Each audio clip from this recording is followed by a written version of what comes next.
Alexandre Dubé. Aussi véridique et authentique que son information. J'ai une question pour vous deux. Benoît Dutrisac. Je suis là pour aider. Qu'est-ce qu'ils veulent, Mario? Mario Dumont. Une réduction de la tâche puis une augmentation de salaire. Ben, c'est cave. C'est des crapus. C'est cave, dire ça. Ils ont tellement tout. Non, ils ont déjà eu plus. La rencontre Dutrisac-Dumont. Fais un petit effort. Est-ce qu'on doit carrément interdire les initiations au cégep ou encore à l'université? En tout cas, la ministre de l'Enseignement supérieur, Pascale Derry, y réfléchit. Ça fait suite à des révélations de Radio-Canada sur ce qui s'est passé à l'université de Sherbrooke, où des étudiants qui vraiment là, ont été des étudiants au programme de biologie ont été soit arrosés de force avec de l'urine animale. D'autres ont été forcés de se dénuder en public ou contraints à devoir manger de la vomissure. Benoît, Mario, bonjour à vous deux. Bonjour. Et bon appétit, tout le monde. Oui, bon appétit. Oui. Ça vole pas, hein? C'est pas édifiant, Mario, ça? Non, c'est pas terrible. C'est même étonnant que ça arrive encore en 2024. Oui. Je sais pas c'est quoi le trip tellement. Là, c'est comme on veut aller plus loin que l'autre d'avant. Là. C'est un peu cette surenchère-là. Par contre, là, l'interdiction, quand j'ai vu passer ça, l'interdiction de toutes les initiations, c'est non. Là. Je veux dire, c'est pas vrai. Au Québec, on veut-tu vraiment avoir une directive ministérielle qui interdit de faire des parties? Je veux dire, mettez... Puis qui arrive de moins en moins. En tout cas, moi, ce que j'entends des jeunes présentement, c'est que les initiations, ça se passe dans la grande majorité des cas complètement différemment. Même que les associations étudiantes ont des espèces de coordonnateurs au bon déroulement, là, des jeunes qui s'en mêlent et qui restent à jeun toute la soirée, qui s'assurent que ça déborde pas, que tout le monde est respecté là-dedans puis il y a du fun. Qu'est-ce qui s'est passé en bio à l'Université de Sherbrooke? Là, je sais pas quoi dire, je suis désolé, puis ça devrait plus se reproduire, mais là, est-ce qu'on va interdire à tout le monde d'avoir un party? C'est quand même le fun, les initiations. Je pense que ça fait partie de la vie, d'une espèce de rite de passage. Fait que l'interdiction généralisée, non. Là. Non, moi, je suis pas d'accord. Moi, à un moment donné, ça sert à quoi l'initiation? À humilier quelqu'un? À dire, toi, nous, on est le groupe, toi, t'es à mouche à marde, puis on va t'humilier en public. Je pensais que c'était réglé, cette affaire-là. J'ai parlé hier à Mario Cecchini, le président de la Ligue de hockey junior maritime du Québec. Il dit, les initiations, il n'y en a plus. Il y a un recours collectif. Il y a des jeunes qui ont été traumatisés à cause d'initiations. C'est une espèce de réflexion où, justement, t'es en groupe, pour avoir du fun, mais tu vas humilier quelqu'un, tu vas y faire boire de la pisse, puis tu vas le couvrir de merde. Voyons donc, là. Tu sais quoi, qu'est-ce qui est compliqué à dire non? Si tu fais une initiation, là, je parle pas d'un party, là, tu mélanges les affaires, là. Un party, là, c'est un party. Initiation, là, tu prends quelqu'un devant les autres, ou un groupe, puis tu les humilies. T'es fait promener tout nu, tu leur mets une plume dans le cul, c'est ça une initiation. C'est pas toujours aussi extrême que ça, là. Moi, quand c'est pas extrême, mais quand c'est pas extrême... Ça fait 20 ans, exemple, là. Moi, les souvenirs que j'en garde au collège... Non, mais en journalisme au collège, fallait qu'on se fasse un déguisement en papier journal, là. Je suis pas couchant en dessous de mon bureau. Non, mais c'est pas dégradant. Non, exactement, mais c'est pas toujours dégradant. Là, je suis désolé, mais qu'est-ce qui est difficile à dire? Ça, là, c'est fini. Puis si tu l'inities, si t'en fais, si tu y participes, t'es expulsé. C'est pas compliqué. Un party, c'est un party. Un party, tu te mets un entonnoir sur la tête puis tu parles comme Richard Martineau. C'est pas grave, là. C'est un petit mercredi. mais là, Benoît... Il le fait lui-même. Mais quand t'es rendu à humilier quelqu'un, c'est des voies de fait, ça. C'est-tu compliqué de dire ça suffit? Puis là, l'Université de Sherbrooke, écoutez, moi, c'est le langage aussi qui s'ensuit, là. L'Université de Sherbrooke a mis en place une cellule de crise. L'équipe Respect vous accueille, puis vous rappelez, puis voici l'adresse. L'équipe Respect, c'est pas gentil de manquer de respect. Là, je veux plus que tu fasses ça, recommence plus, là. Hey, l'équipe Respect. Si, boire un peu... On a des règles. Attention, ton langage, l'équipe Respect. C'est un juron mineur, c'est pas majeur. Ça, c'est l'équipe Respect de Cube qui va en décider, Benoît, c'est pas toi. Ah, ils sont dans le cadre de porte, là, puis ils attendent. Là. Je les vois. Ils décideront le massacre. L'équipe Respect, là, tu sais, des affaires de même, je veux dire, c'est ça le niaisage. C'est là où la ligne est jamais claire. Tu dis, regarde, ça, c'est permis, et ça l'est pas, mon ami. Puis si tu le fais, t'es dehors. Ou t'es suspendu. Ça, l'équipe Respect, Benoît, là, c'est 100% du monde qui ont appris la gestion d'un groupe dans Passe-Partout. Oui, c'est ça. Il n'y a pas trop d'ambiguïté là-dessus. Là. Et la mer de Caillou. Peut-être un peu la mer de Caillou, OK, que je me rallie. Mais, non, mais... Je comprends. Toi, tu pars de l'idée, Benoît, que l'initiation est forcément une initiation qui implique soit de la piste ou je sais pas quoi d'autre. Là, mais généralement, c'est ça. Non. Là, moi, j'ai entendu ma fille avec une initiation à l'université. Puis l'an dernier, c'était pas ça. Là, je veux dire, c'était des compétitions, toutes sortes d'affaires. Donc, c'est des compétitions. C'est pas une initiation.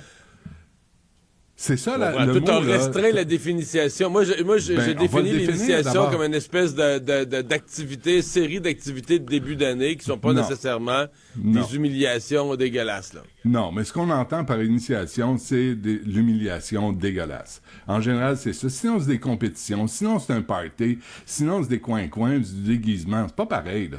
Initiation, commençons que Pascal Derry commence par définir c'est quoi une initiation, puis qu'elle aligne des règles, qu'elle m'appelle, je vais lui répondre, c'est pas compliqué. Puis quand c'est dégradant, quand c'est humiliant, c'est interdit. Fin de l'histoire. Prochain appel. On parlait de gros sous un petit peu, Mario, parce que, on a tous été étonnés, on est tombé en bas de notre chaise quand on a vu l'ampleur du déficit au Québec. Pas juste au Québec qu'on fait des déficits. En Ontario, on était dans le champ, puis pas à peu près que les projections. 9,8 milliards de déficit, nettement en haut de ce qui était prévu. Vous allez me dire 10 milliards en Ontario, compte tenu de la grosseur de la province, c'est moins qu'11 milliards au Québec. Je me posais quand même la question, est-ce que Doug Ford donne un petit break à François Legault? Est-ce que François Legault, dans ses prochaines réponses à l'Assemblée nationale ou en entrevue, va dire, regardez là, pas juste nous autres, l'Ontario aussi a fait un déficit bien plus haut, a prévu un déficit pour l'année qui vient, bien plus haut que prévu. Puis le contexte est difficile, puis l'économie ralentit dans tout le Canada, puis c'est une mauvaise année. Mais j'ai l'impression que François Legault, M. Legault a dû aimer quand même hier le budget de l'Ontario pour se donner une espèce de petit... Tu sais, en ce qui me concerne, ça excuse rien, mais disons que dans le discours politique, puis dans les réponses politiques, dans la façon de remettre les choses en perspective, je me suis dit que François Legault a dû adorer le budget ontarien d'hier, d'autant plus qu'il aime les comparaisons avec l'Ontario.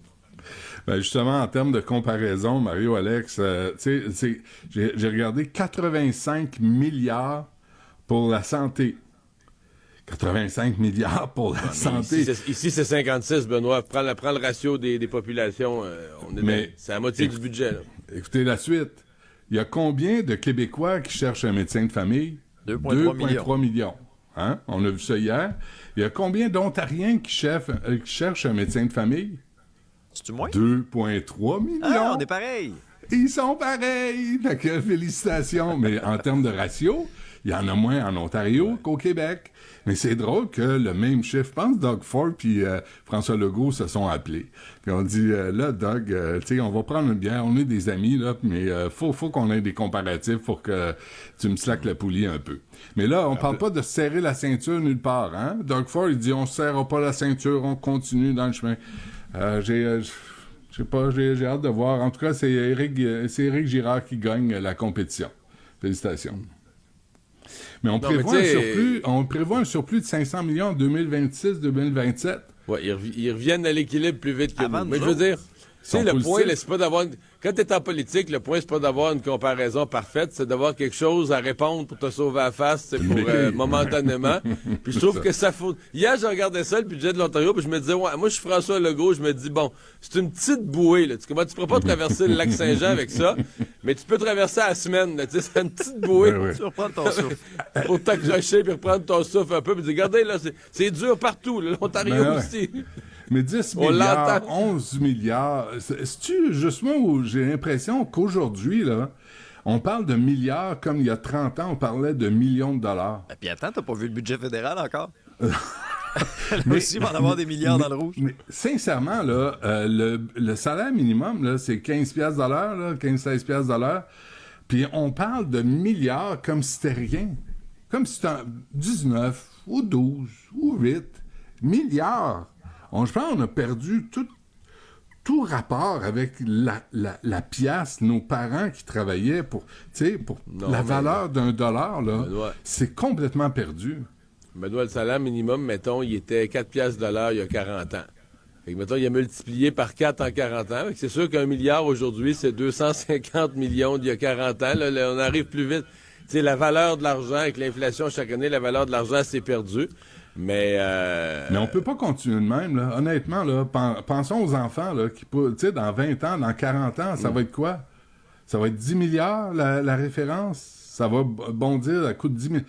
Ça peut pas gonfler de même comme un ballon à l'hélium infini où on craint des milliards d'argent dans la dette. C'est quoi la dette, là? C'est 439 milliards de dette en Ontario. Au Québec, c'est 200 coques. On peut pas gonfler la balloune de même puis dire on va pelleter ça en avant. Puis on va pelleter ça en avant. Puis tes enfants, Mario, ben ils vont travailler en sacramouille. Puis mes enfants, ben ils vont torcher. Puis ils auront moins de services pour... Les dettes des provinces, c'est quand même du menu frottin. La dette, c'est au fédéral. Quand Justin Trudeau a pris le pouvoir, la dette au Canada était à peu près 600 milliards, quelque chose comme ça. Elle a doublé, là. Ben, il est performant. Il travaille jour et nuit. Eh oui, on va en remettre une couche à mi-avril aussi. Elle a doublé en 8 ans. Là. Benoît, explique-moi la logique au CIUS du centre-sud de l'île de Montréal, OK? Où là, on vit, c'est la presse qui nous apprend ça, pénurie de main-d'œuvre. Ouais. Mais on supprime 117 postes d'infirmières auxiliaires puis des préposés aux bénéficiaires. Ouais. Puis il y a aussi un article dans la presse qui parle, on va joindre les deux sujets en même temps, si vous voulez bien. Là. Ben oui. Tu sais, il y a une analyse de Tommy Chouinard sur les fonctionnaires, les coupures de fonctionnaires promises par la CAQ, par François Legault. En 2012, c'était 7 000. En 2014, c'était 20 000. 2018, c'est 5 000. Puis en 2025, on compte en ajouter un autre 900 à ce qu'on a déjà. On est rendu à presque 600 000 employés de l'État au Québec. 600 000, à qui on vient, en général, de donner 17 François Legault voulait couper le nombre de fonctionnaires. Aujourd'hui, il est tellement généreux, ils ne veulent plus partir. On va être prêt avec ça. Et là, pendant ce temps, des CIUS que moi, là, je te mettrais la clé dans la porte. Hier, on parlait des coquerelles au CHSLD de Cartierville. Benoît Paradis, comment il s'appelle, le gars en chef... il dit non, tout est correct, on a bien géré ça, jamais, tu sais, il y a des coquerelles dans un CHSLD, dans la cuisine, il n'y a pas de problème. Et là, l'autre CIUS du centre-ville... Ils ont fermé toutes les issues, puis ils les ont enfermés dans la cuisine. C'est ça, puis ils ont mis... Pas qu'ils s'en aillent des autres départements de CHSLD. Ils ont mis du caulking partout, là, puis là, ils les ont embarqués dans la soupe. Ils sont pris dans la cuisine, ils peuvent pas sortir. Ils sont sur le menu à cette heure. Mais si vous voulez couper, François Legault, là, si vous voulez couper là, le CIUS du centre-sud, là, au lieu de faire la même gaffe que Lucien Bouchard, 97, puis couper du monde sur le terrain, couper du monde dans les bureaux, ça, c'est l'organigramme du CIUS centre-sud, sacramouille. Hey, je chaigne du nez juste à regarder ça. Ben, mets-toi un Tampax, puis protège-toi, tu sais, parce que tu vas saigner longtemps. Regarde ça, le ça nombre finit plus de finir. Ben, c'est donc bien de monde dans les bureaux. Ben, vous voulez couper CIUS? Je suis allé voir l'organigramme du CIUS. Ça a sauté dans l'écran. Tu dis, écoute, y a-tu un ménage à faire là-dedans? Des directeurs, des adjoints, des masseurs de pieds, des frotteurs. Écoute, arrêtez de couper sur le terrain. Les infirmières, les préposés aux bénéficiaires, ils sont essentiels au service. Mais faites pas comme Lucien Bouchard, puis coupez le monde sur le terrain. Regardez ce que ça a donné. Mais là, François Legault devrait sortir tous les organigrammes, les CIUS, puis les CIUS, puis les cellules de crise de Christian Dubé, puis dire, OK, là, ça va faire. On va donner de l'argent à ceux qui donnent des services, pas à ceux qui demandent des formulaires. Pas des bonnes nouvelles, Benoît? Alors, toi... Là, effectivement, la CAQ avait promis de faire un ménage là-dedans, moins de fonctionnaires, puis ils l'ont pas fait. Et là, le parti qui est premier des sondages, c'est le PQ, là. Puis historiquement, là, des organigrammes comme ça, qui les a développés, puis qui en a rajouté, puis un nouveau service, puis une nouvelle bureaucratie dans son histoire, c'est le PQ. Là. Les gens veulent les réélire. Mais regarde la situation, là. C'est intéressant parce que regarde la situation. C'est pas la CAQ qui va dire au PQ, vous allez devoir couper les fonctionnaires. Ils l'ont pas fait. Le Parti libéral est nul et non avenu. Denis Coderre va débarquer, va dire Couillard puis Charest, ils ont coupé dans les fonctionnaires, eux autres. Puis regardez ce que ça a donné. Ça a donné l'absence de service. Puis là, t'as Québec solidaire. Québec solidaire va couper dans les fonctionnaires? Sérieusement, pensez-vous? Non, il en faut plus. Mais qui va le faire? Éric Duhaime? Tu sais, moi, t'as le cheval de bataille. Qu'Éric Duhaime lâche les conspirations puis les niaiseries, qui s'occupe des vraies affaires. Et ça, c'est une vraie affaire. Une capacité de payer limitée des Québécois. On est rendu à presque 600 000 employés de l'État. Et là, on coupe sur le terrain par des bureaucrates qui sont assis sur leurs mains à remplir des formulaires. Là, il faut renverser cette tendance-là. Et Mario, Santé C'est Québec... un gros là... échec de la CAQ, là, on se comprend. Oui, mais Mario, Santé Québec, là, est-ce qu'on va rajouter du monde sur le terrain ou on va rajouter du monde dans les bureaux? D'abord, on n'est pas censé en rajouter d'un bureau. Là. On est censé avoir une espèce de structure, société d'État qui gère un peu plus un modèle privé. Là, je te parle de la théorie. Cellule de crise? Je te parle de la théorie, là, je mets pas ma maison en jeu, mais tu sais, t'es supposé avoir quelque chose qui est plus business, là, pour administrer le réseau. Y crois-tu On va voir vraiment? ce que ça donne. Y croyez-vous? Moi, j'y crois pas. C'est un autre plure sur l'oignon qui est pourri par en dedans. Ça peut pas être pire que le ministère, là. Ça peut pas être pire que le ministère. J'ai tendance à croire à Christian Dubé, ses talents de gestionnaire et son expérience de gestionnaire. Écoute, si tu me demandes, Benoît, est-ce que j'ai des doutes? Si tu me demandes si j'ai des doutes et des inquiétudes, c'est sûr, là. On a tellement tout ce qu'on a vécu en santé. Il est bien sympathique, là, mais il faut arrêter avec les talents de gestionnaire Christian Dubé. Parce que s'il en a, il est temps qu'il les montre. Parce que moi, je les ai pas vus. Parce que ça va plus mal que jamais dans le système de santé. Non. Ben oui. Pas dire ça. C'est toujours pareil. C'est toujours pareil. Ils sont où les talents de gestionnaire? Sais-tu ce qu'on veut comme gestionnaire? Mets un médecin à l'urgence. Hey, mets-en 2. Là, tu vas faire de la gestion. C'est compliqué? Ça a l'air que oui. Mais là, Agence de santé, plus le ministère, puis là, les affaires comme hier, là, le CHSLD de Cartierville, qui est redevable de ça? Qui est responsable de ça? Ça, c'est un gros problème. Parce que, tu regardes ça, tu dis, c'est un peu le but, je pense, qu'ils ont avec l'Agence Santé Québec. Présentement, le ministre, il mène rien. Le ministre parle, les gens font à leur tête, tellement de gestionnaires. C'est vraiment... C'est pour ça que la santé, tu dis, qui peut vraiment virer ça de bord, changer ça, un mammouth de la sorte? J'ai l'impression que Christian Dubé met certaines règles en place qui peuvent être avantageuses à long terme. Minimalement, écoute, le minimum qu'il aura fait, c'est nous donner des indicateurs. On sait beaucoup plus ce qui se passe dans le réseau. Autrefois, non seulement le ministre ne pouvait pas agir, il ne savait même pas ce qui se passait dans son réseau, là. Non, c'est pas simple. Mais tu sais, Benoît, pendant ce temps-là, moi, j'ai été choqué, là, ce qui s'est passé dans ce CHSLD-là, où, là, à un moment donné, on a vu des photos de coquerelles, puis ça a duré, là, sur une période d'à peu près 1 an. Jamais de la faute à personne. Qui a perdu sa job? Il n'y a personne qui va perdre sa job. Ben jamais. Savez-vous quoi? Il y a quelqu'un qui m'a écrit du domaine de la gestion parasitaire et qui défend tout le réseau, mais c'est pas une joke, là, qui défend le réseau, qui dit non, mais l'individu que vous avez passé il est passé en entrevue, je pense, à une coupe de poste, l'individu qui était le responsable de la gestion parasitaire, il dit c'est lui qui est pas bon, il dit moi je suis dans le domaine, ce gars-là a fait 5 entreprises différentes, puis il n'y a personne qui l'a gardé, puis il dit le problème du CHSLD, c'est d'être tombé sur lui. Alors quelqu'un dans le domaine met le blâme sur l'exterminateur qui sera tombé sur le mauvais, là. Mais avant d'engager quelqu'un, tu vérifies comment si tu est bon. commences avec des coquerelles d'un CHSLD, sérieusement, là? Ça commence c'est un établissement, c'est supposé être propre. Des grosses coquerelles. J'ai toujours entendu dire que les coquerelles arrivent quand les cuisines sont sales. J'ai toujours entendu dire que quand tu maintiens tout le spick and span bien propre partout, il n'y a pas de coquerelles. Mais ça c'était au menu du jour. Il y a le coquerelle monsieur et le coquerelle madame. Le coquerelle. Gratiné sur un pain tranché. Elle gratine. Miam, Mais miam, ça miam. marche parce que ça m'écoeure. Faut que ce soit bien grillé. Benoît Mario, bon appétit. Salut.